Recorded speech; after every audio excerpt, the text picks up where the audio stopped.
Alrighty, let's get started for today. Your exams have been graded, but I haven't posted your grades yet. I'll get that done this afternoon. I'm not exactly sure what the distribution is, but there were grades in our section ranging from a 9 up to a 105.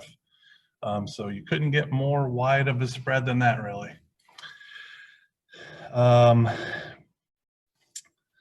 So yeah, I'll post your grades up this afternoon. If you have any questions about anything, I'd be happy to look at it. I can tell you that number 17 got thrown out because I made a dumb mistake when I was pushing buttons on my calculator and then realized after the fact that the correct possible answer wasn't on there. So we just threw that question out. Everybody got credit for it. But other than that, everything was legit on the test. So yeah. I want to say that the overall average was like around a 65 or so. So half a letter grade better than the first test, but not quite as much as I was expecting. All right, so today we're going to be talking about complex numbers. If you've watched the video lecture, I think it was pretty short. There's not really a whole heck of a lot of relationships that we're going to need to be paying attention to, just simply how to add, subtract, multiply, and divide complex numbers. And to be entirely honest, it's probably much better for you guys to learn how to do that on your calculator than learn how to do it by hand. So I'm not really sure what we want to talk about today other than familiarizing yourself with how to use the calculators. So with that in mind, let's look at the in-class assignment. Edit, no, open.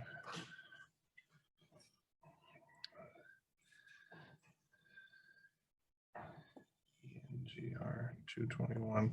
And getting comfortable with doing complex arithmetic on your calculators is going to be extraordinarily important for literally everything we're going to do from here till the end of the quarter.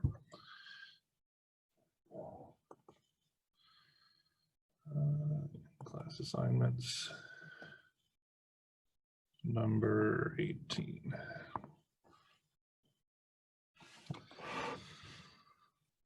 I'm doing the in-class assignment because these are just as good as any problem really to look at with learning how to use your calculator. So in problem 1, it asks us to express each of the following complex numbers in polar form using an angle between negative pi and pi if you're in radians, or negative 180 degrees and positive 180 degrees. So I'm going to start by addressing the people who have a TI 36. If you have a TI but it is not a 36, it can't, you would have to use the by hand methods, which is going to be an absolute nightmare when this stuff starts getting complex. So invest the, I think, $12 to $15 for one of these calculators that can actually handle complex numbers as soon as possible. So if you have a TI calculator, you could punch in, let's look at part A here. You could punch into your calculator negative 18.5, nothing crazy there, minus, on your calculator, there is no button for J. J, as was stated in the video lecture, is the imaginary operator I. So to get I, you press the pi button 3 times. And now it should say I. Actually, I take that back. Put in 26.1 and then press the pi button 3 times, because your calculator expects the number before the complex operator for whatever reason. If you then hit second complex, this is the complex menu on your calculator. So number 1 gives you the angle operator, which we'll use in a moment. Number 2 returns the polar angle of a complex number. Number 3 returns the magnitude of your complex number. Number 4 converts your complex number into polar form, which is what we're going to use. Number 5 converts your answer into rectangular form. It's already in rectangular, so that's of no use. Number 6 takes the complex conjugate. Number 7 returns the real part. Number 8 returns the imaginary part. So we've entered in our number, went into the complex menu, and we're selecting option 4 and pressing enter. And it tells us that the answer is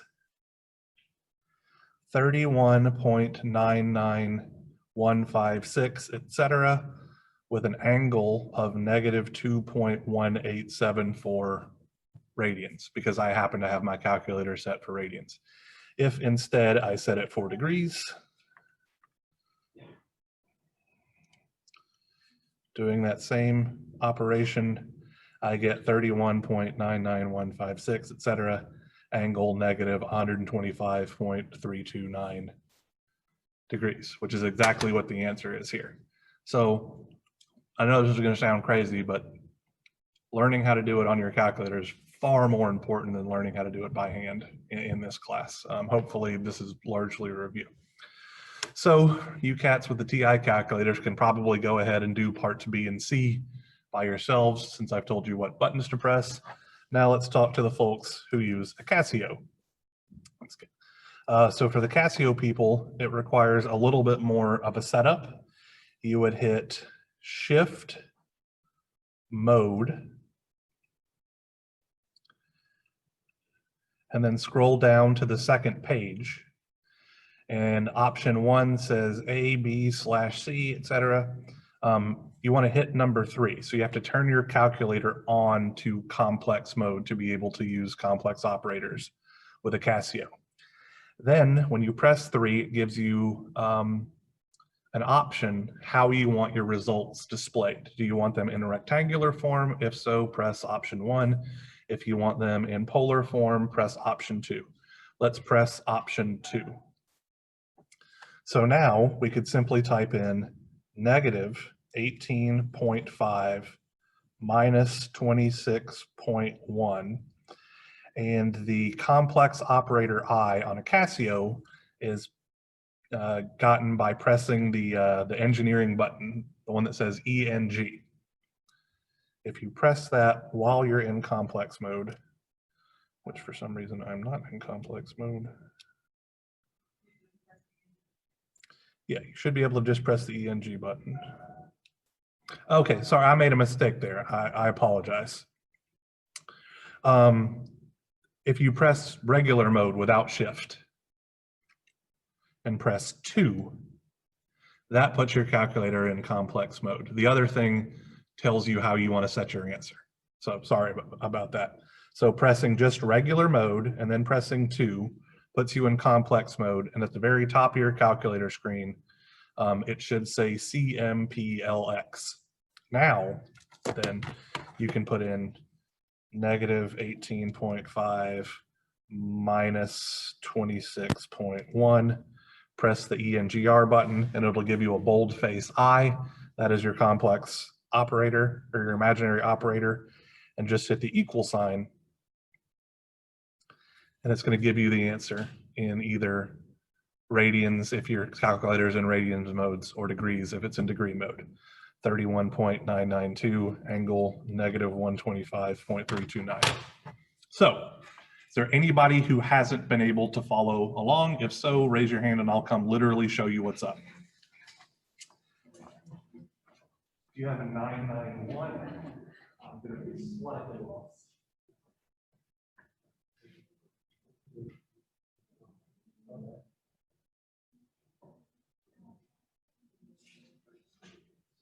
What is this?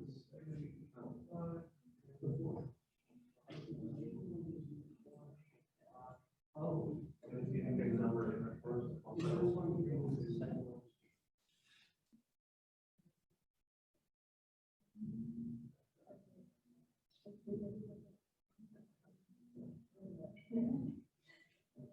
So you just have to tell us what your answer is. This is another.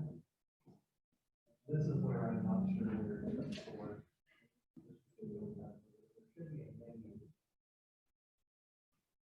Complex that would allow you to So I'm not sure where this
So now you won't have to go to the solution every time.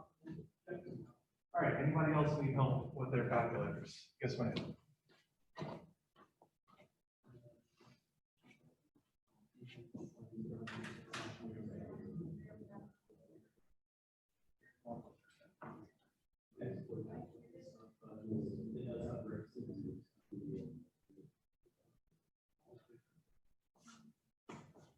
Okay, so it's giving you the answer in rectangle.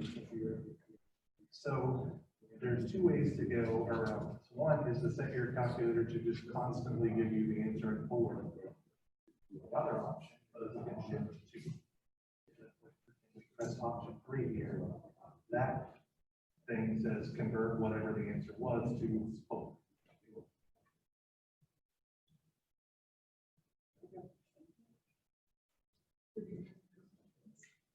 I got it. Yeah, just trying to figure out what it Okay. was not a little different. Anybody else? All right. So problem 1 is extraordinarily straightforward with your calculators. It's literally put in the rectangle form, use the calculator to give you the answer in polar form. Nothing too wild or crazy there. So let's look at number 2. Express each of the following complex numbers in rectangular form. So we're given A as a complex number in polar form. B is also a complex number in polar form. And C is again a complex number in polar form. So one thing that we can notice first off is that for A, there is no degree symbol on the angle, which means obviously it would be a polar number with the angle expressed in radians. If we want to avoid having to switch back and forth between radians and degrees here, we can simply use the conversion factor. So there is exactly 180 degrees per pi radian. So for example, on, let's say, let me address the TI people again here, okay? So obviously our magnitude is 61.2. So what I would do is hit open parentheses, 61.2. Now I hit second complex and press number 1 to get the angle operator. I'm going to open another parentheses here. Negative 1.939, which is my angle in radians. And I'm simply going to multiply that by 180 over pi. That's going to convert that angle from radians to degrees. close parentheses, close parentheses, shift, complex, and now I'm going to use option 5, which is used to convert a polar form complex number into a rectangular form complex number. And we should see that we get negative 22.028 minus 57.098i, which is the correct answer. For part B, you could do roughly the same thing, but notice that you have a negative magnitude. If you try to put in a negative magnitude, so if I put in negative 36.2 angle 108, actually it looks like this guy can handle it, but I know I think the Casio freaks out if you have a negative sign on your magnitude. So I want to address that real quick. Hold on. Oh, and I wasn't sharing my screen with those other people, so I feel like a jackass there. So, hold on. That's not the right thing. That's the right thing. So if we have a complex number,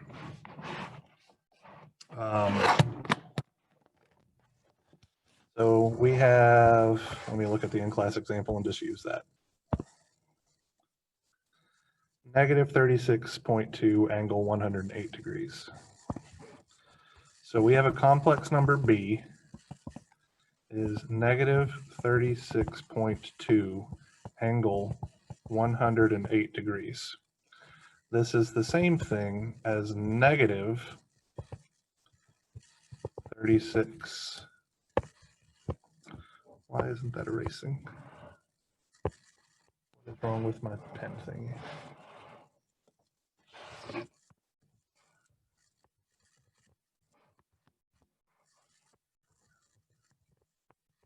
Erase.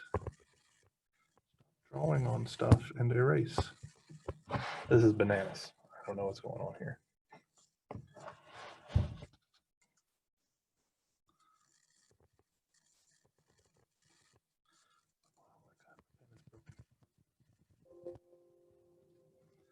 All right, I'm just going to scribble through this crap then because I can't erase it for some reason.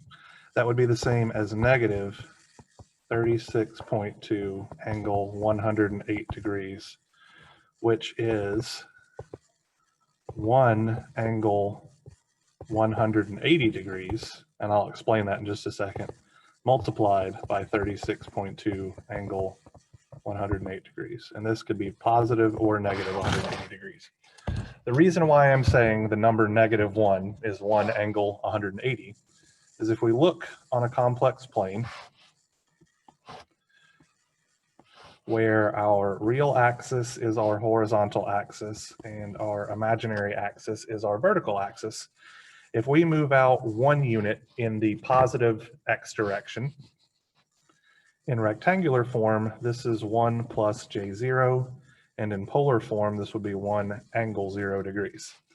If we move 1 unit in the y direction, this is 0 plus j1, or 1 angle 90 degrees. If we move 1 unit in the negative x direction, this is negative 1 plus j0, or 1 angle plus or minus 180 degrees. And lastly, if we move 1 unit down in the y direction, we have 0 minus j1, or 1 angle minus 90 degrees. So negative 1 in polar form is 1 plus or minus 180 degrees.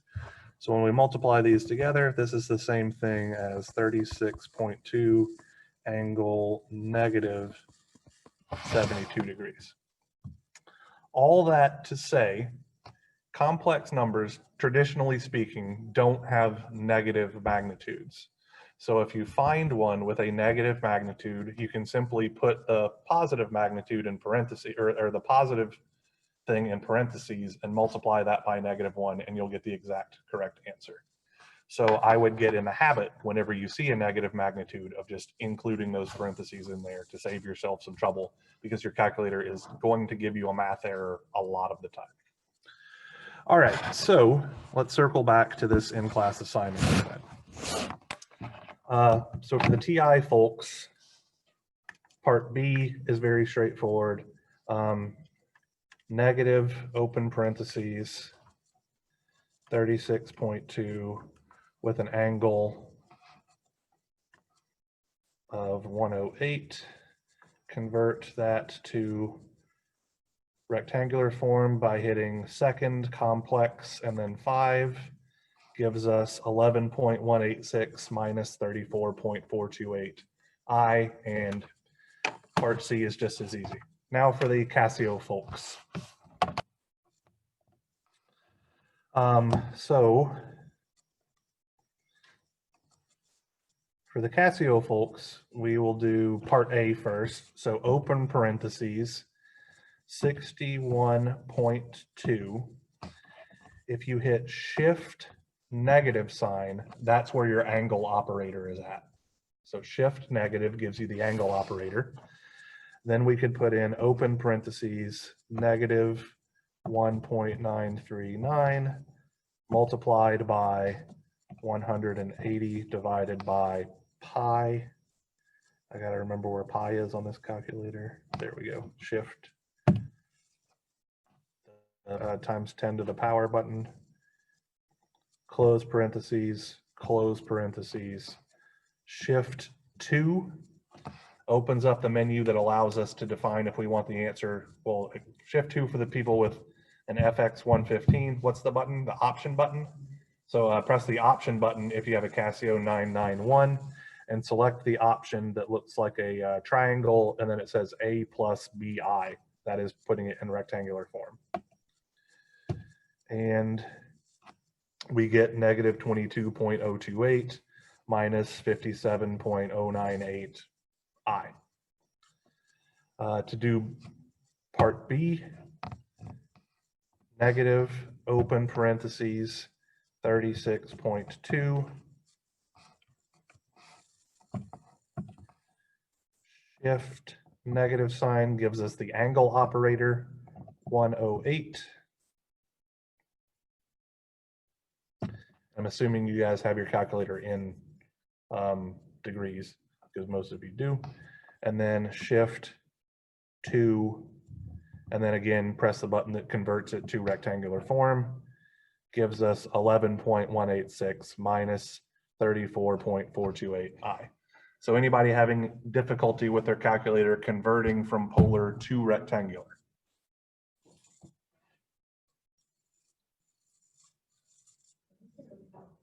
Sure.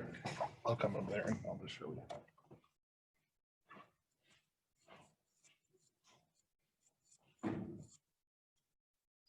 So I don't know what that record.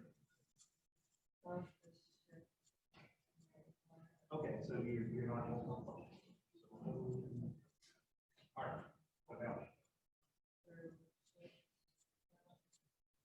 So not minus negative sign, all right?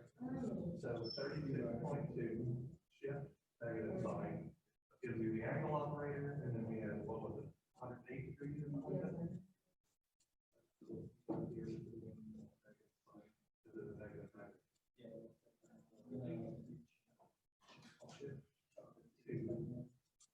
That's 4, because that tells us to convert to rectangular. Yep.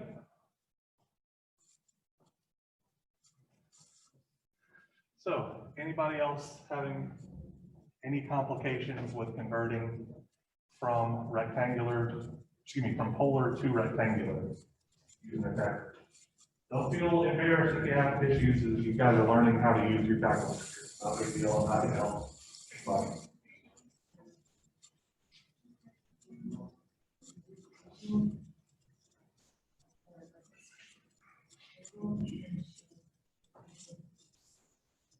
Yes, sir.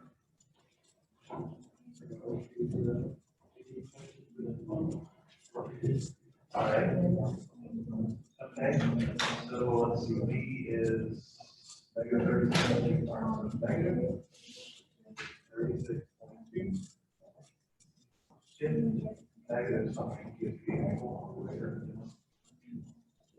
8. Shift 2 brings up the menu where you can tell it to give it to you or yeah, we don't, yeah, it's not required to put in the negative sign out front. It's last year. That means he didn't have.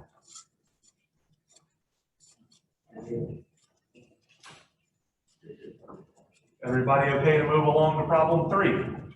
Anybody got any questions, or we good?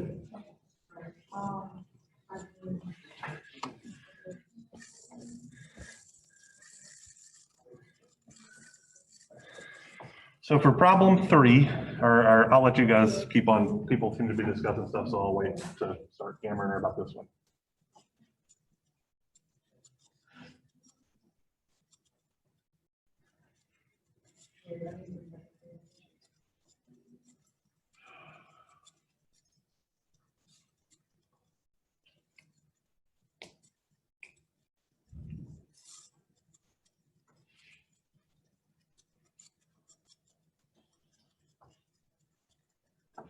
All right, so for problem 3 here, we're going to make our lives significantly easier by storing some of these complex numbers into our calculator's memory. So for the TI folks, what I would do is type in -2 plus 6, and then press the pi button 3 times to give me I. And I'll now press the store button, which is to the left of number 1, and then my variable button, which is directly above that store button. And so I'm going to save -6 plus, or excuse me, -2 plus 6i as variable x. I'm going to save 4 plus 7i as variable y, and -6 minus 5i as variable z. So for problem 1, or excuse me, for part A of this problem, we're told that complex number A is equal to x multiplied by the sum of y plus z. So we can literally now just type in x multiplied by open parentheses y plus z, and we're going to tell our calculator to give us the answer in polar form. So that's second complex 4, and we get 17.888 with an angle of -116.565 degrees. Now the answer here, it says the angle should be 243.435 degrees. So why are these numbers different? Well, you're told in the problem statement that you want the polar form with the angle having the smallest possible positive magnitude. So whenever you get a negative magnitude or negative angle, simply add 360 degrees to it, and that will give you the smallest possible positive, right? Because if we look on our complex plane, an angle of negative, let's say 30 degrees is the exact same thing as positive 330 degrees. They're the exact same angle, it's just one has a positive and one has negative. For part B here, we are asked to find y, and then there's that star operator there. That is not multiplication. I want to be very, very clear about that. That is the complex conjugate operation. If you hit second pi to get the complex menu, and you go down to option 6, your calculator can do the conjugate operation for you. So hitting that conjugate operation, we can put in y, close our parentheses, multiply that by y, and then multiply that by z, and we get an answer of 507.666 with an angle of -140.19 degrees. Again, simply add 360 degrees to make your angle positive. part C, we have something interesting here because we have j to the 7th power. So if we put 1i and raise it to the 7th power, my calculator tells me that I have a domain error. Let's revisit the imaginary operator real quick.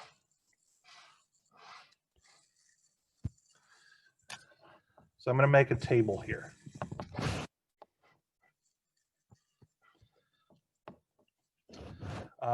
And let's start with j to the 1st power is obviously equal to the square root of -1 by definition. So from that, j squared would be the square root of -1 squared is -1, right? J cubed would be j squared times j to the 1st power is -j, or negative square root of -1. J to the 4th power is j squared times j squared is +1. J to the 5th power, if we keep going here, is j to the 4th, which is 1, times j to the 1, which is just j. J to the 6th is j to the 4th times j squared, which is just -j, and it repeats. It cycles over and over and over again. And if we go the other direction, j to the 0 is 1, j to the -1 is -j. Oh, now it erases. J to the -2 is -1, j to the -3 +j. It's just cycling between those 4 values. So it goes j -1, -j, +1, j -1, -j, +1, over and over and over again. So j to the 7th is the exact same thing as j to the 3rd is the exact same thing as j to the -1. So if you ever have it j to the something that isn't between 0 and 3, simply subtract 4 from the power until it is within that range. Does that make sense at all? Because it's just cycling between those 4 different options over and over again. So if we go back to our in-class assignment, looking at part C, we could do that as 1i to the 3rd power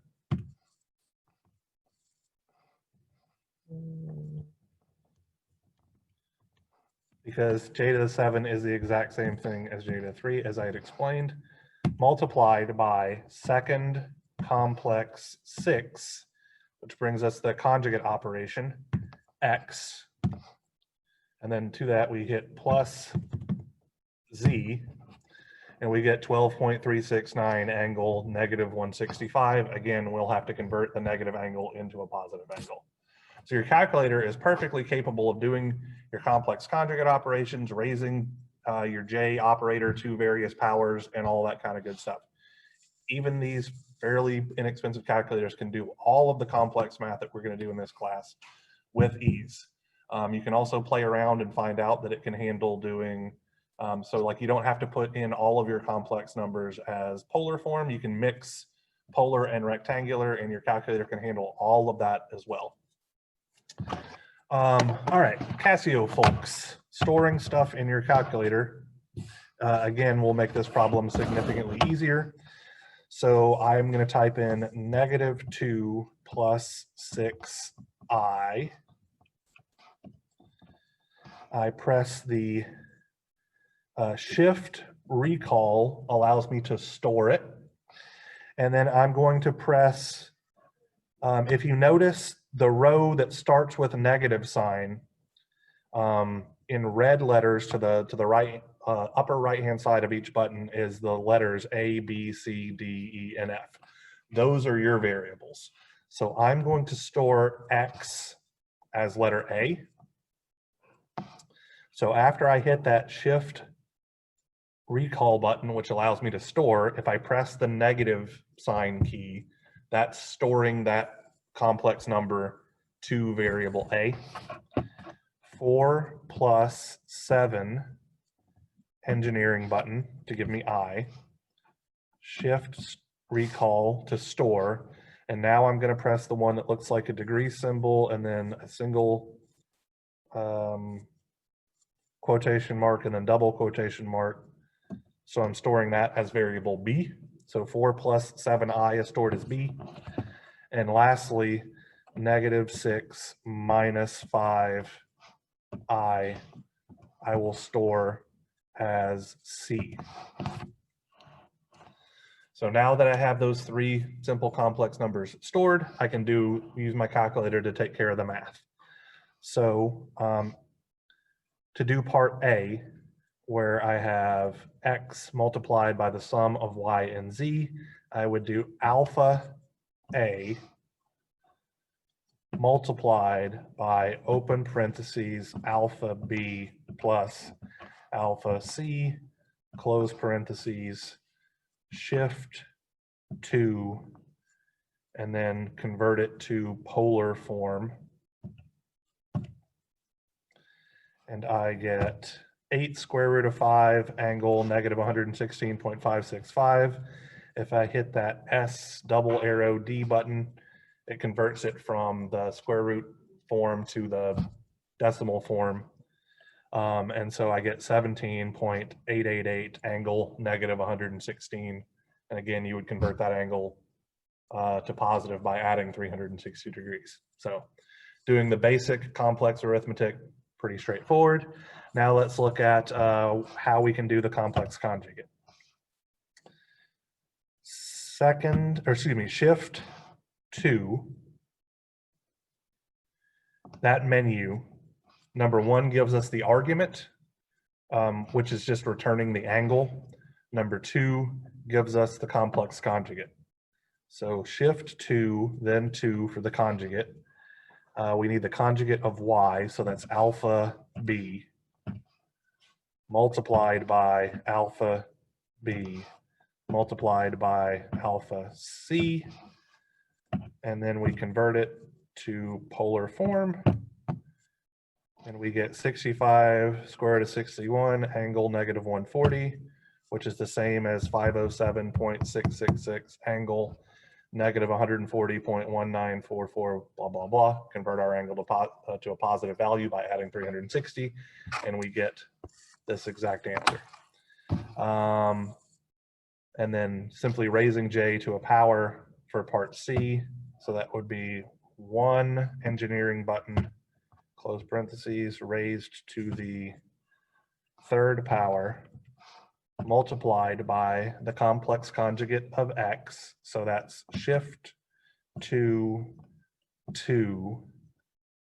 alpha A. And then to that we add Z, so that's plus alpha C, and convert that whole thing into polar, and we get 3 square root of 17 angle negative 165, which is the same as 12.369 angle negative 165, and again we have to convert our negative angle to positive. So your calculator can do all those conjugate operations and all that kind of good stuff too. So who's got questions on how to use their calculator for solving this guy? Yes, sir.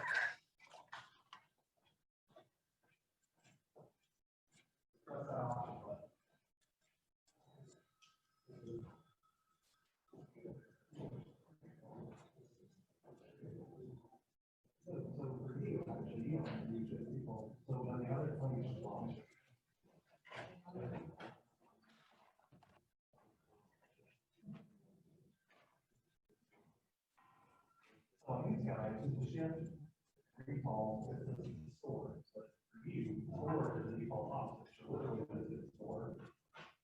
And then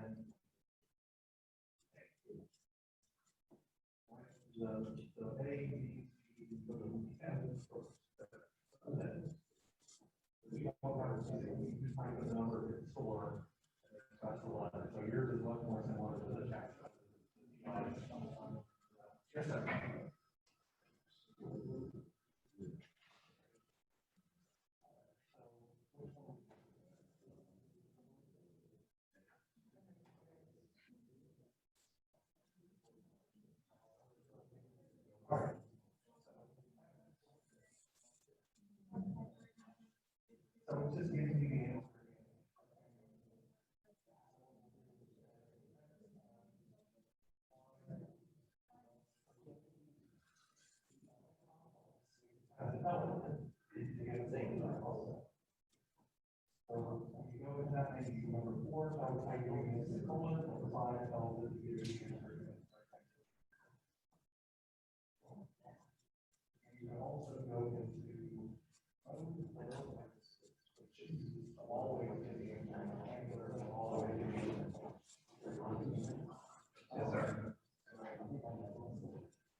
Right, and it's because that's going to give you, it's always going to give you the smallest possible number. So what you need to do is, because you're averaging all of the possible positive degrees, simply averaging the 50 degrees with it. So, for example, let's store this as F. Alright? So we get shift 2, 1, argument is simply the alpha F, plus 360. That's the angle. Anyone else need help with their calculators for doing conjugates and all that kind of jazz? I'm gonna help. All right, so I have 1 pi raised to the always complex bringing this up. So the 7th power is the same thing as the 3rd power, so I'm just going to do it there, multiplied by shift 2, and the complex conjugate of x, which was stored as b, plus, right? And I'm going to make the calculator give me my answer. Yep.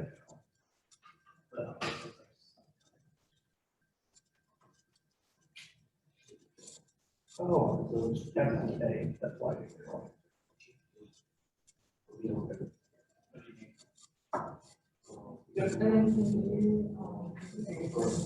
Sure. So, it should, hit alpha and a. Open bracket. Alpha plus alpha 2 plus 3.5. Shift 2.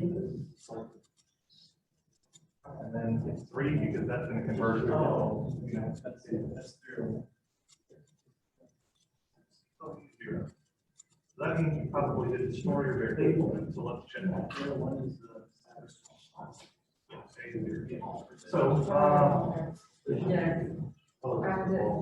negative 2, right, so negative 2 plus 6 pi, right? Shift is recall, the store.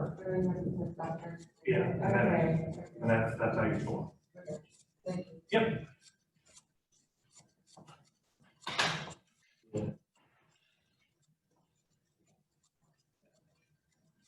What else need help with the calculators? All right, well, that's really all we had to do today. Just get you guys familiar with it. Well, if you don't have any questions, you're free to leave, and I'll see you guys on Friday. Yes, sir.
What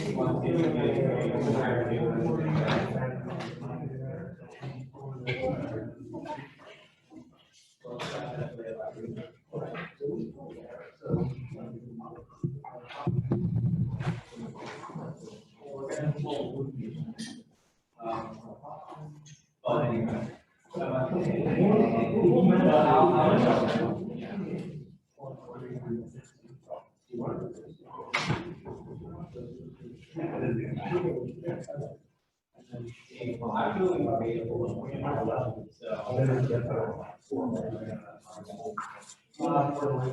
do, I'm not sure what happened.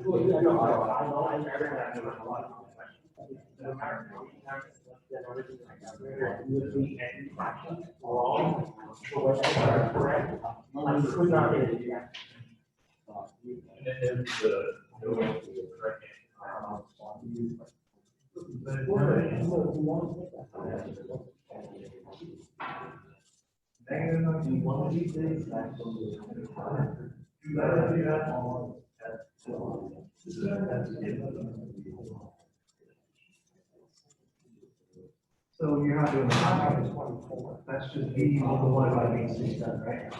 So to do the conjugate, you choose conjugate of.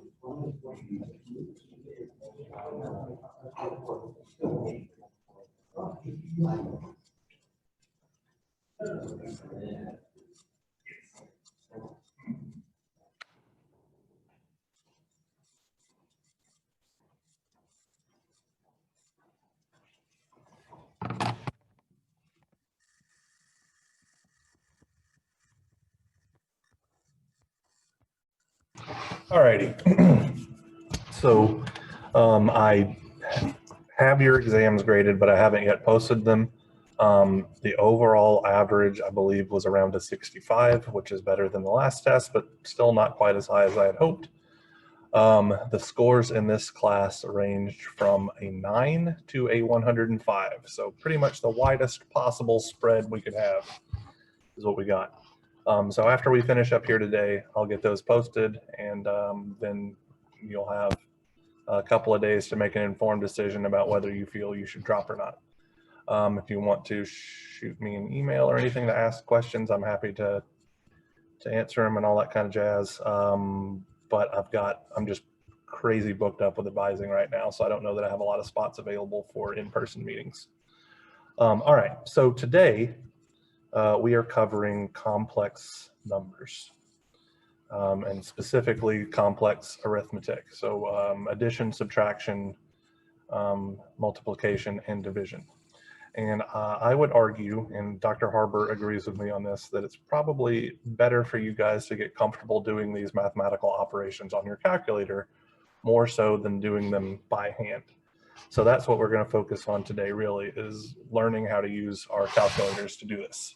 So I'll talk to the people who have a TI calculator, and then we'll talk to the people who have Casio calculators, and that should cover pretty much everybody, because I have yet to see anybody use an HP calculator for this class, so I refuse to buy one. All right, so TI, let's do Casio folks first, actually.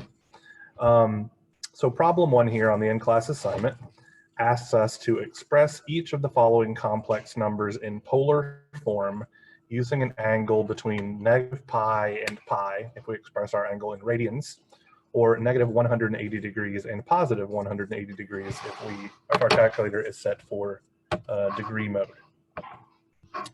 So for the Casio users, the first thing that you have to do is actually tell your calculator to operate in complex mode. And that is accomplished by pressing the mode button and then pressing the number 2. It is that simple. So mode, then 2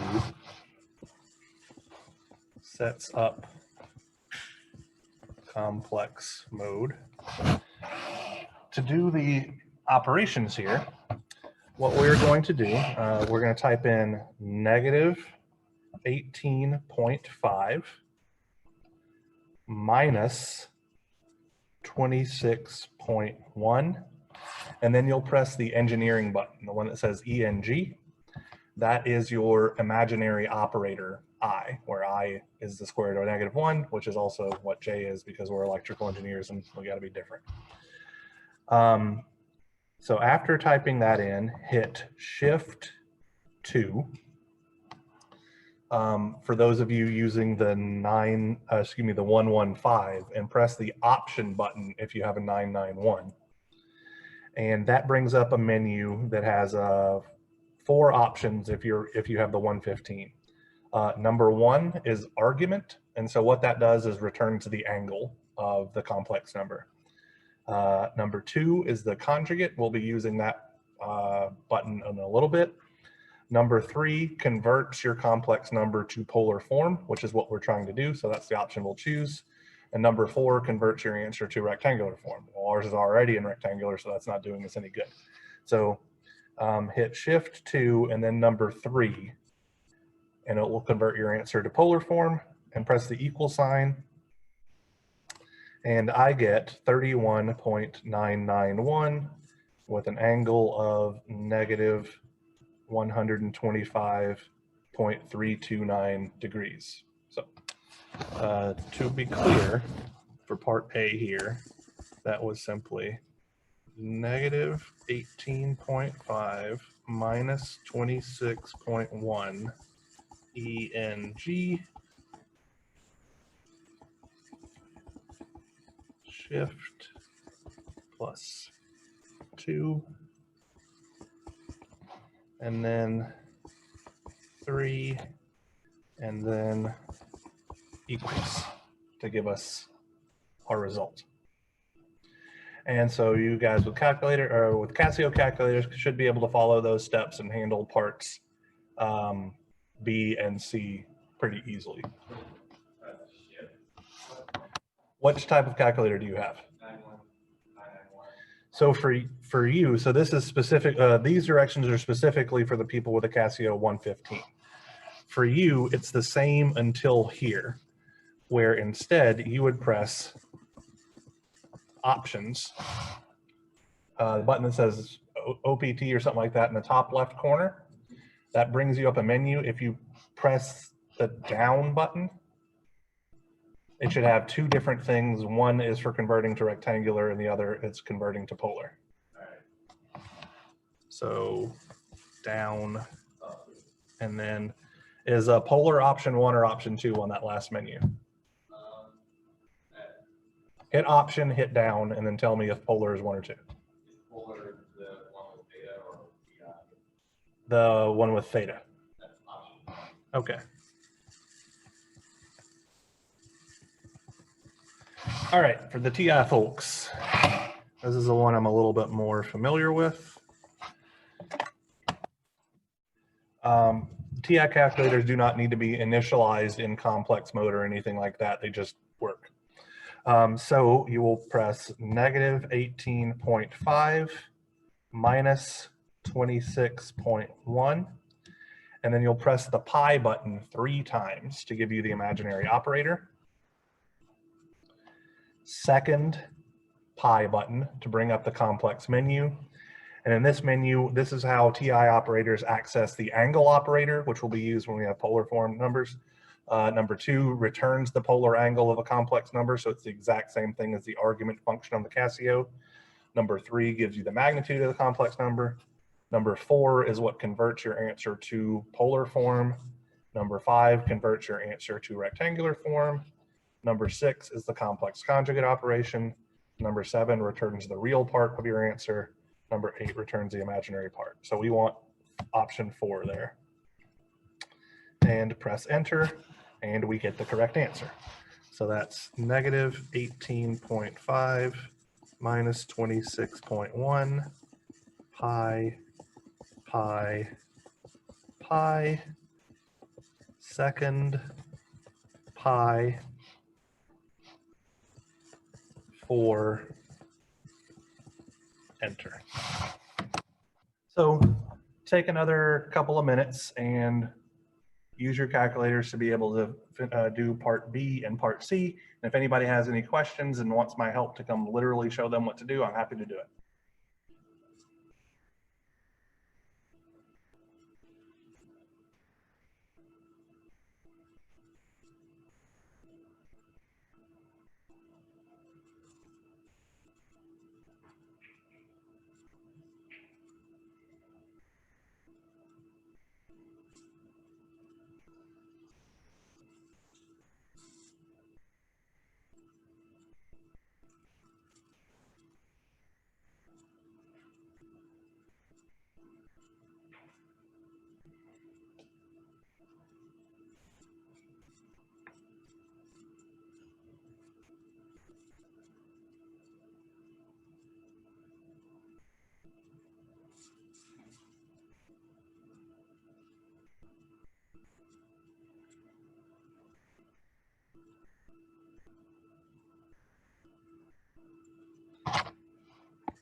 I gotta ask Davis for them back, and I just have forgotten to do it. That's it.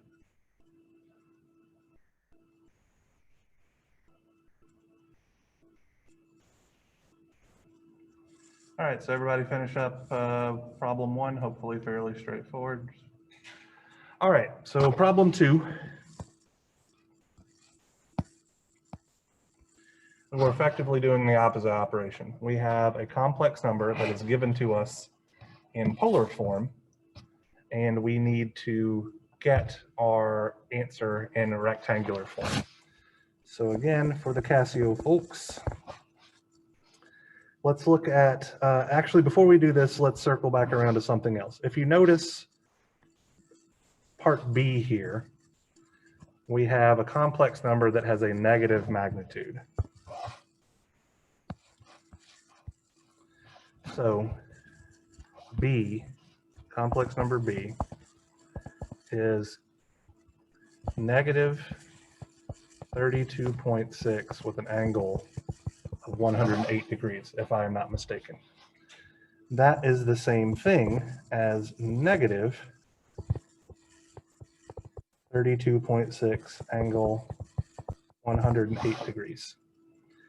I know that probably seems like a trivial observation there, but your calculators will likely freak out if you express a complex number with a negative magnitude, or a polar form complex number with a negative magnitude, because they shouldn't exist. The reason why this works is because the number negative is representative of -1, which in complex numbers is 1 plus or minus 180 degrees multiplied by our complex number 36 or 32.6 angle 108, which would give us positive 32.6 angle negative 72 degrees. Sorry. Some of you may be wondering, where the hell did that one angle plus or minus 180 degrees come from? If we look at a number on the complex plane, where our real axis is the horizontal axis and our imaginary axis is our vertical axis, if we go out 1 unit in the positive x direction or the positive real direction, this is 1 plus j0 in rectangular form and 1 angle 0 degrees in polar form, because the angle formed between the real axis and the real axis is 0 degrees. If we go out 1 unit in the vertical direction, this is 0 plus j1, or just j, which is the same as 1 angle positive 90 degrees.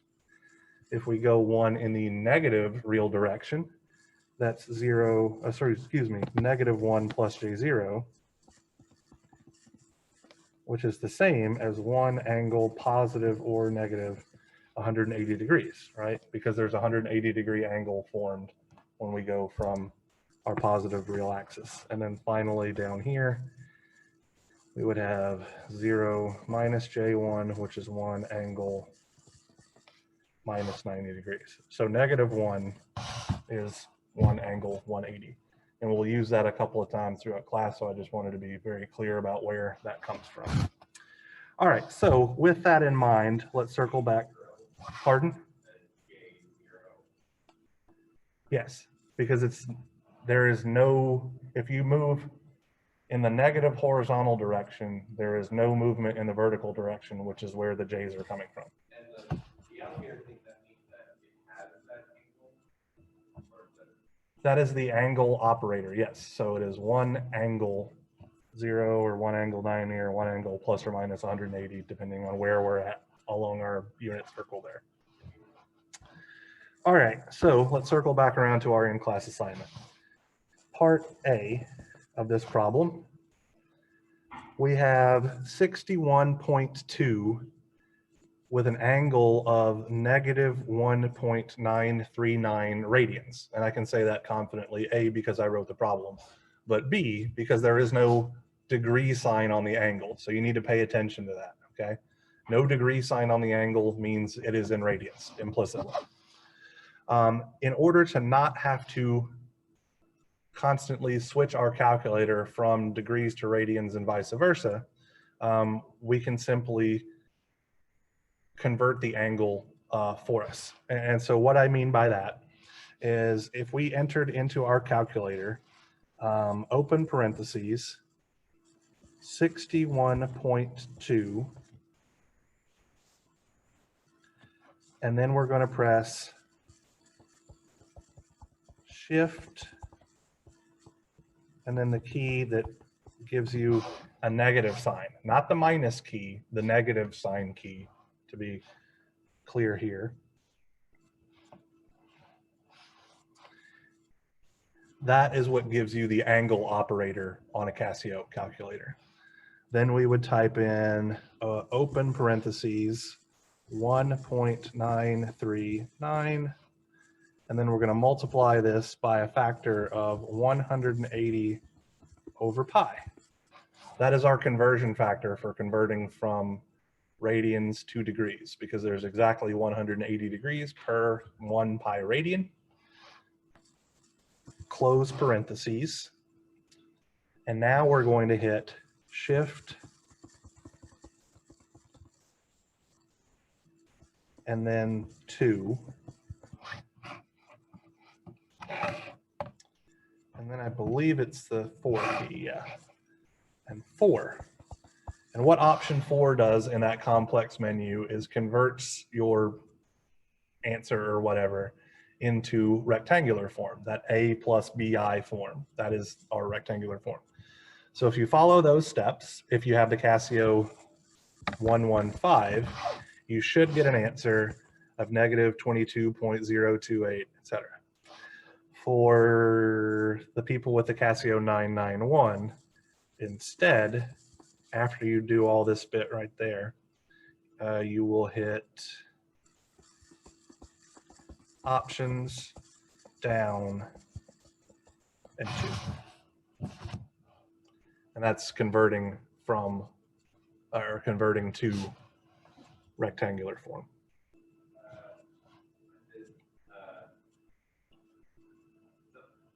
the angle operator, I think.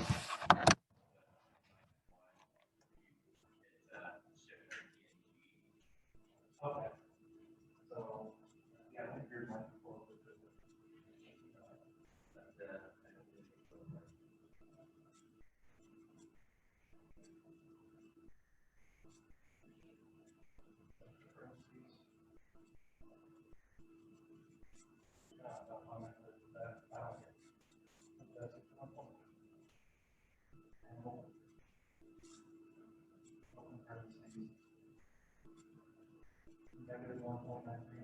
Okay. Yeah, I'll get it here.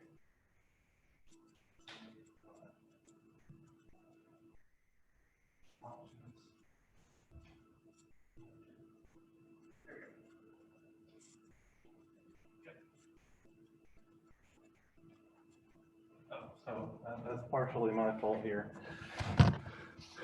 This is negative because there's a negative sign out in front of the J that I forgot to write in there. All right, for your TI folks.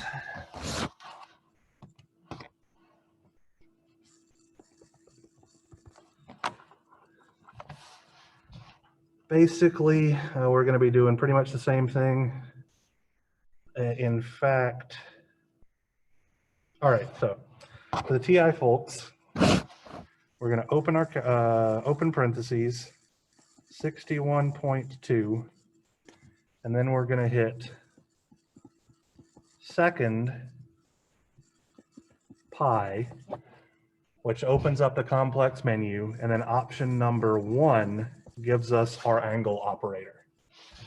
Then we open parentheses, negative 1.939 multiplied by 180 over pi, close parentheses, second pi, and I want to say it's option 5, yes, converts it to rectangular form.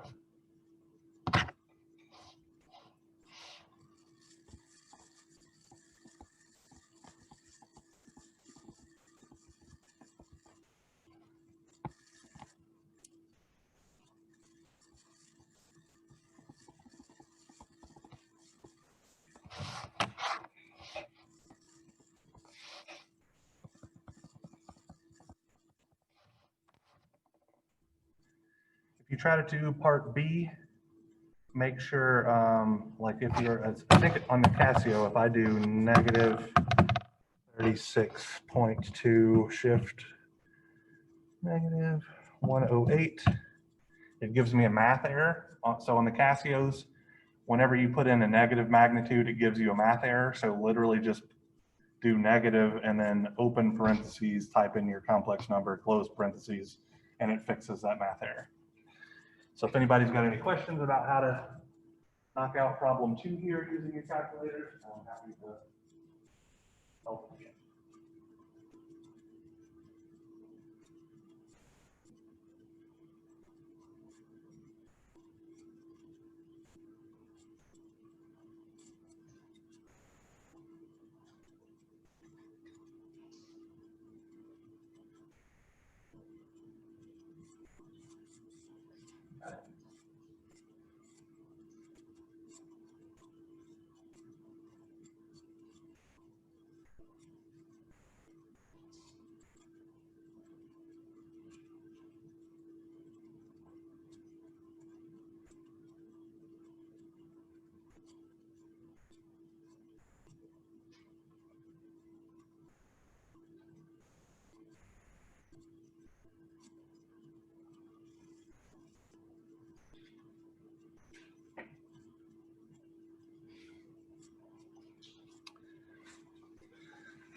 Let me know when you guys are comfortable and we can move on to problem 3.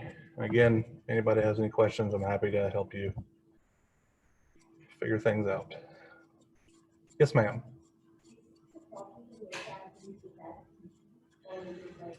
So there will be a problem or 2 on the exam that literally will be this easy, yes. What we are going to be using complex numbers for is to give you a very, very short version of effectively my next video lecture, which is something like an hour long or something like that. We're going to be working with AC circuits where we have sinusoidal excitation. So all of the circuits that we're going to be dealing with are operating at what we call sinusoidal steady state. So they're constantly changing, but they're changing in a very, very systematic way. So we don't have any transient conditions or anything like that to worry about. Everything is going to be a sinusoidal signal. A sinusoidal signal can be represented by 3 different quantities. It's amplitude, its frequency, and its phase angle. And complex numbers can also be represented by those exact 3 same quantities, right? So there's a thing called Euler's identity. This has literally nothing to do with this in-class assignment here. But Euler's identity tells us that A e to the j omega t plus some phase angle theta is the same as A cosine omega t plus theta plus j a sine omega t plus theta. So this is really polar form rectangular number and polar form complex number on the left-hand side, rectangular form complex number on the right-hand side. Nothing crazier or wild there whatsoever. This slide shows us complex numbers. What we deal with in our circuits classes is the real part of that complex number. Now, if I asked you to add, let's say 5 cosine 3t plus 10 degrees and 6 cosine 3t plus 15 degrees is going to equal, let's call it Vm cosine 3t plus theta v. So if I ask you to add those two complex numbers together, or excuse me, those two sinusoids together, and give me the answer expressed as a single sinusoid, takes the application of about 4 different trig identities and all that kind of good stuff and a whole crap ton of math.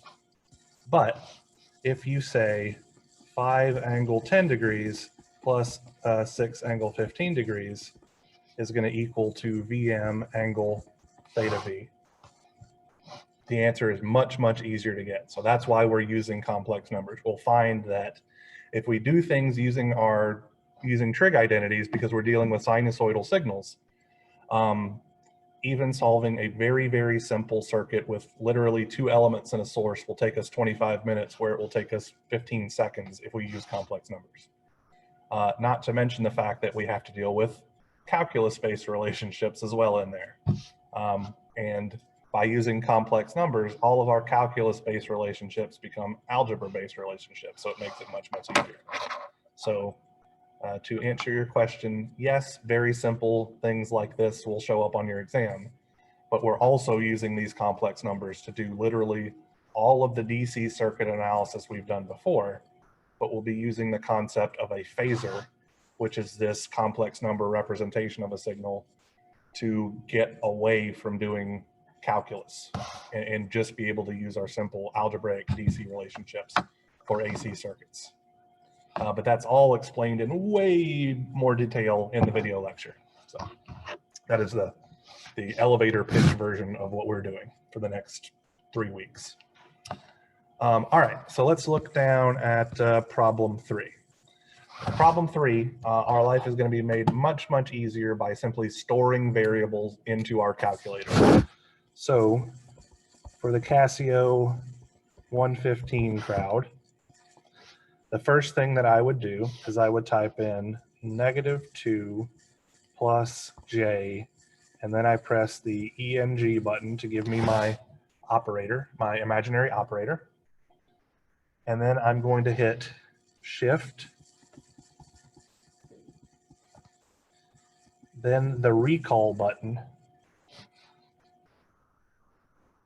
and then I'm going to press the negative sign key. And what this is going to do, you should see something like this on your screen. -2 plus, sorry, I wrote J there, but that should be 6. -2 plus 6i arrow capital A. So that's simply storing that complex number as a variable A that you could recall later. And you can do that exact same thing for complex number Y and complex number Z, literally using the exact same method, so I'm not going to bother with that. So for the Casio 991 folks, very similar, -2 plus 6 what you're calculating, and then the ENG button to give us the operator. And then you just hit the store button because for whatever reason, the 991 and the 115 have the opposite relationships between store and recall. Couldn't tell you why. And then press the negative sign key, and that will store the that complex number into A. So you should still see -2 plus 6i stored in A. For the TI folks,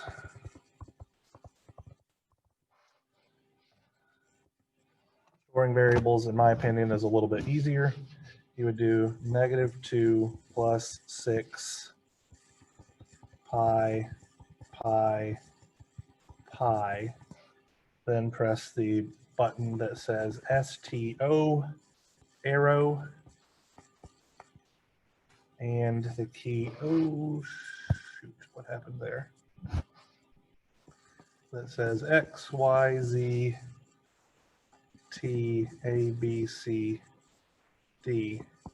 Press that button once and it stores it in as variable X. So that's -2 plus 6 I stored as X. And it'll look like -2.6 or -2 plus 6 I. Stored X. And store all of your variables. The actual problem, let's look at part A.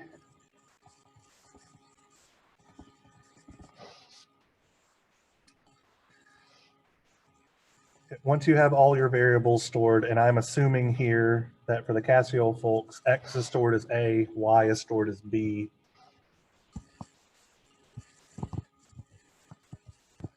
and Z is stored as C, because for whatever reason, you can't store things as X, Y, and Z like you can on a TI. We would do alpha negative sign to give us the variable stored as A, multiplied by open parentheses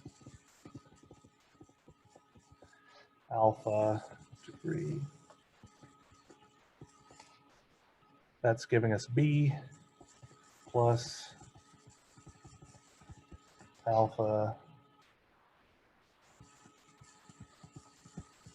That's giving us C. And then we do shift 2 because we want it in polar form. 3. And then equals. And so if you follow those steps, you're going to get a number that looks incorrect. And I'll explain what's going on there. So let's see. A times B plus C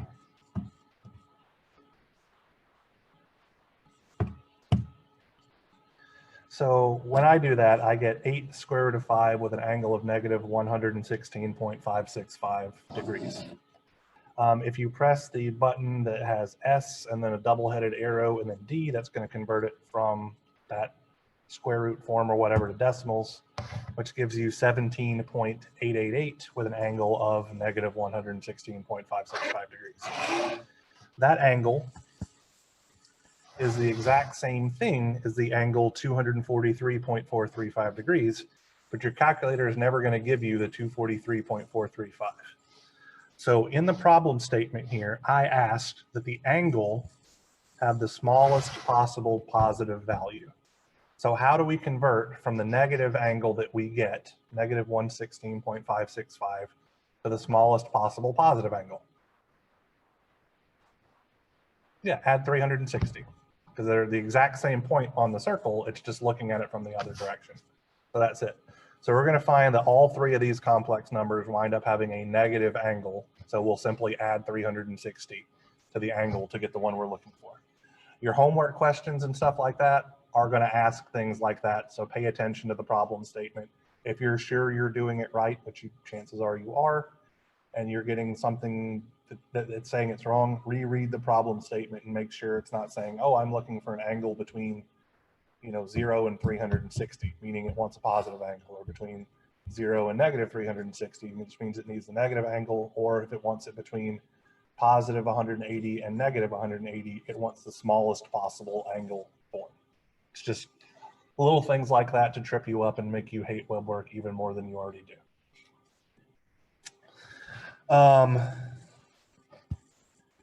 For the 991 folks, I think it's largely the same except for right here. Instead of going to the complex menu that way, you do the option button and then down and then 1.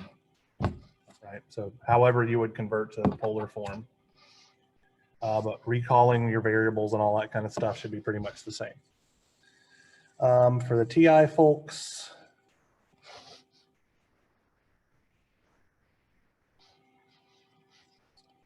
once you have all your variables stored, this will be literally, you press that X, Y, Z, T button multiplied by open parentheses, X, Y, Z, T.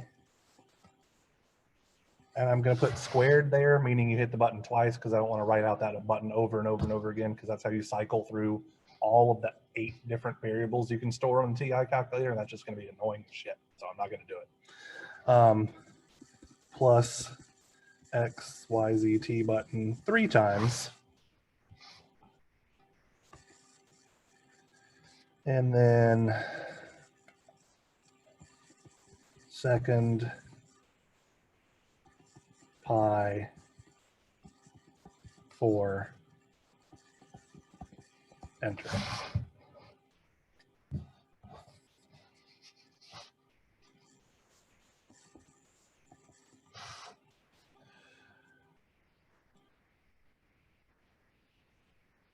For part B, you're asked to do the complex conjugate operation, which is easy enough to do by hand. You simply either flip the negative, so if the angle is positive, you make it negative, or if it's in rectangular form, you change the sign in front of the J, but your calculator can handle all that for you. So instead of going through the motions of the entire problem, I'm simply going to tell you how to access the conjugate button. All right. So for the Casio 115 folks, you do Shift 2, 2.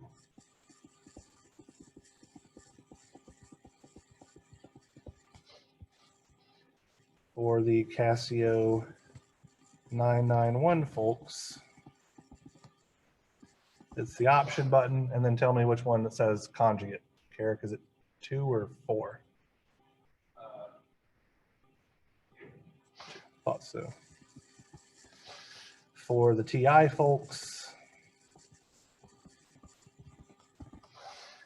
it is second pi. I'm going to turn it on. Second pi, and then I believe it's 6. Yeah.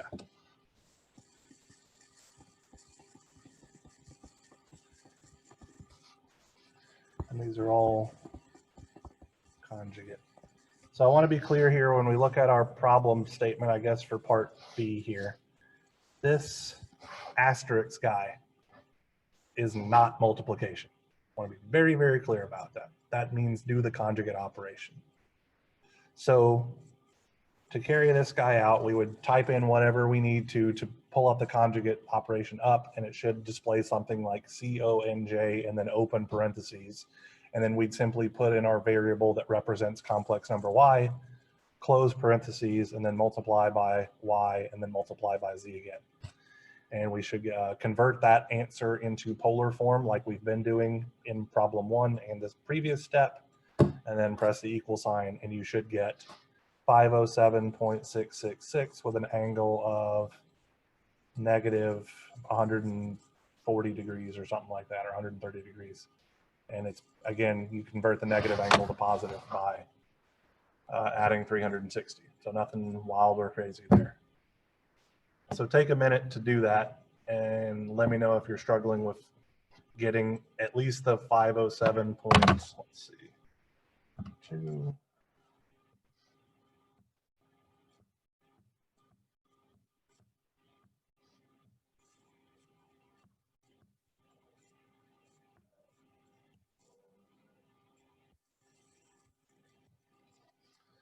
So yeah, it should be 507.666 angle negative 140.194. If you're not getting that, let me know and I'll come show you what to do. Alrighty. Okay.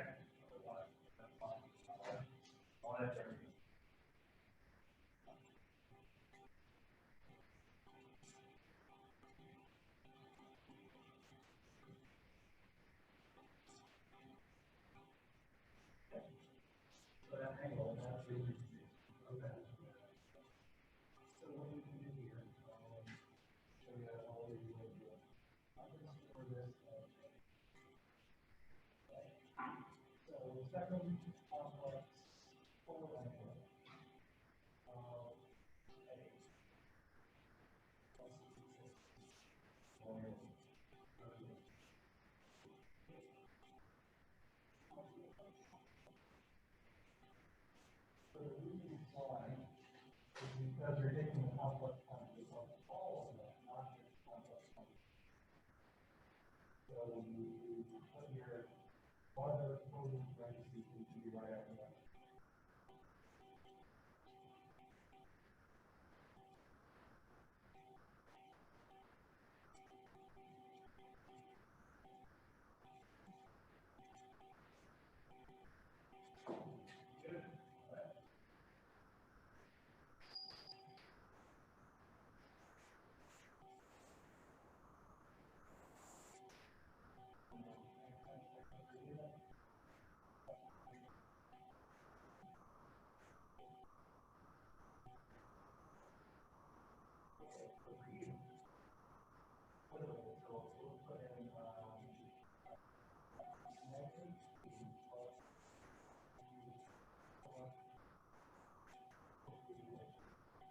Yeah, so you have to press that button and then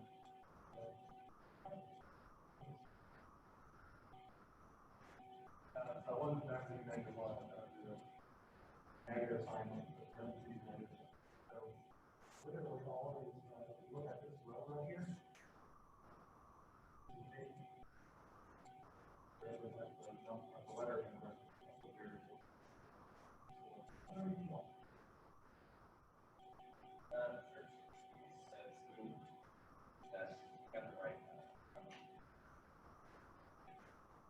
So the reason why I'm giving you different angles is because you can see conjugate. So it's actually multiplying b times the conjugate of the product of these, which is not what you want. You want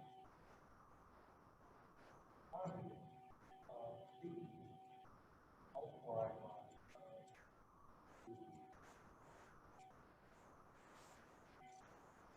The conjugate operation actually called that one to the left.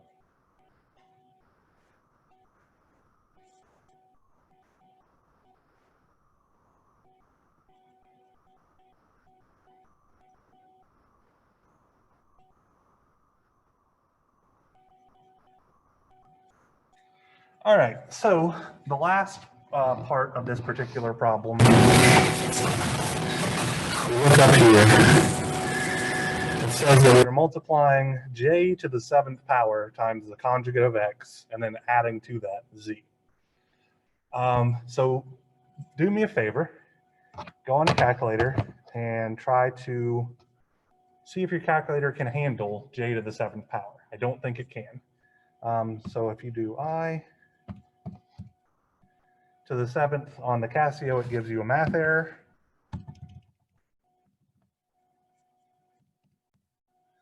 And if you do I to the 7th power on the TI, it gives you a domain error. So we are going to talk about how to fix that.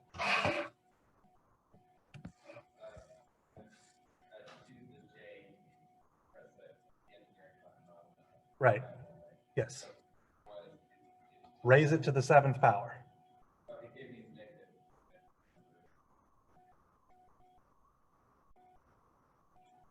Your calculator can do it then. That's fine. So let me explain what's going on here. All right. If we do, that is not remotely a J. I'm just making a table here. And I might run out of room, so let me draw this J smaller. So J to the 1st power, by definition, is equal to the square root of -1. So J to the 2nd power would be what?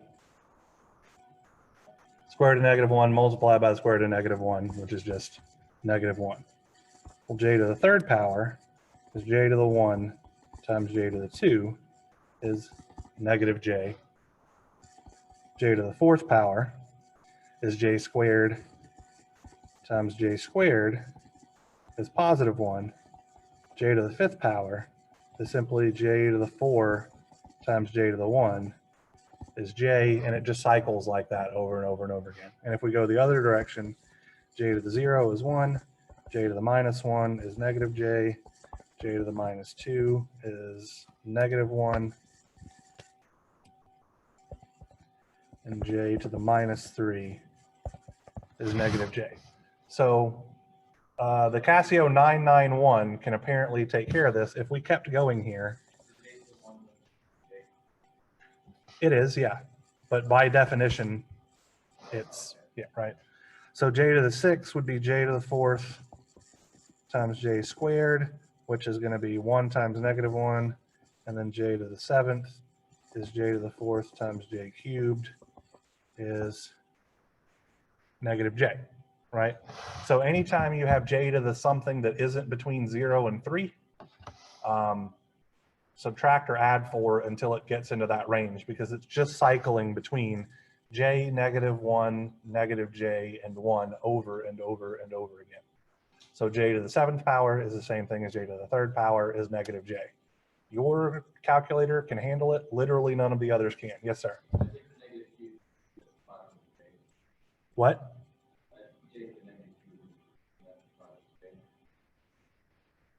Yes, sorry, positive. You're right. Yeah, it's just cycling between those 4 values over and over and over again.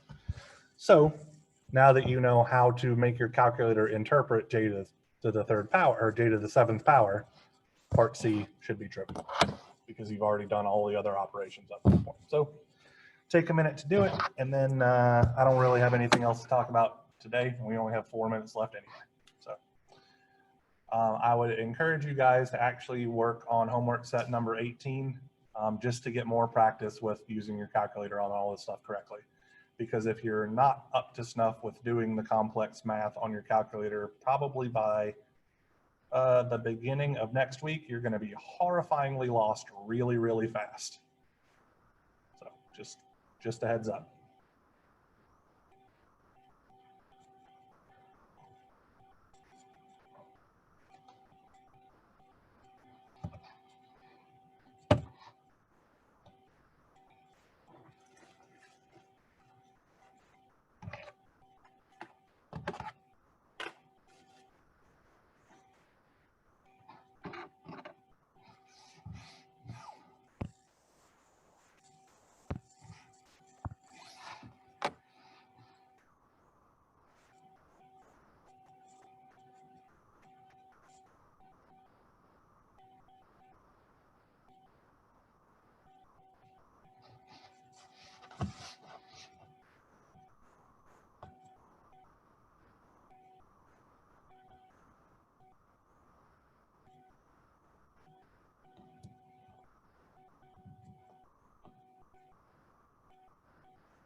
Yeah, you should.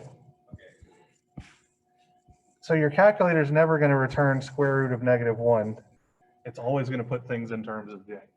But the mathematical definition of the imaginary operator is j is equal to the square root of -1. That's what it's representing. Why is it not J? Because we call it I, which makes it equal to. That's very important. That's literally. Yeah. If you're done